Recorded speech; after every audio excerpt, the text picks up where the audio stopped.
Direction l'hippodrome des Princes de Condé à Chantilly ce mardi pour un quintet plus réservé aux 3 ans sur les 1900 mètres de la piste en sable fibré. Irréprochable depuis ses débuts en compétition, Massimo Meridio, 11, défend l'entraînement de Maurizio Garnieri, photo, et peut trouver sa voie dans les gros handicaps. Difficile de lui faire des reproches en effet, Massimo Meridio compte 3 accessites en 4 tentatives mais il n'a pas encore franchi le poteau en tête, ce qui lui vaut d'être pris à un poids intéressant en valeur 36 pour sa première tentative dans la catégorie des gros handicaps. Associé à Christophe Soumillon et présenté par Maurizio Garnieri, il devrait s'adapter à la piste en sable et peut frapper un grand coup. Il a notre préférence sur Casare, le numéro 15. Ce représentant de l'écurie Méditerranéo semble s'être déclenché avec sa victoire du 5 juillet à Clairefontaine. Lors de son premier quintet plus, le 29 août à Paris-Longchamp, il a joué de malchance, mais il a prouvé ce jour-là qu'il avait la pointure d'une telle épreuve. Il ne devrait pas être dérangé par le léger allongement de la distance et s'annonce compétitif pour le succès. After Midnight, le numéro 10.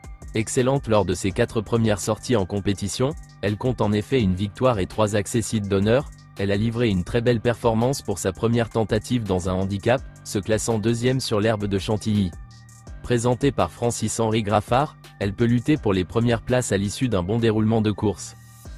The First Dance, le numéro 5, vaut sans doute un peu mieux que ce qu'elle a montré lors de ses dernières sorties en compétition. De retour sur un parcours où elle a brillé l'année dernière, elle peut redorer son blason, sous la selle de Christiane Demuro.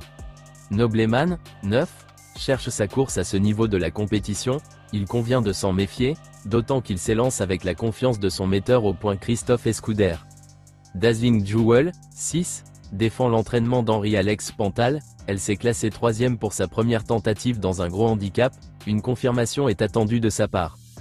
Forever Given, le numéro 7, dauphin d'Arrow Eagle, 5e du prix Guillaume d'Ornano depuis, pour ses débuts, ce représentant du haras de la Perelle s'est montré quelque peu décevant sur le gazon. Pour son retour sur une piste en sable fibré, son entourage le raccourcit et le munit d'une paire d'œillères australiennes. En valeur 36,5, il semble en mesure de prendre une part active à l'arrivée. GATOPARDO, le numéro 16 avec 5 podiums en 6 sorties, ce protégé de Paolo Ferrario a dévoilé un certain potentiel dans les courses à condition. Lors de son avant-dernière sortie, il a d'ailleurs offert une belle réplique à Hawk Power, prix en valeur 40,5. Pour son premier quintet plus, il semble bien placé au poids, mais a malheureusement hérité d'un gros numéro de corde. N'hésitez pas à laisser un commentaire avec votre propre pronostic, et à liker si vous avez aimé. Voici notre pronostic. Bon jeu à tous.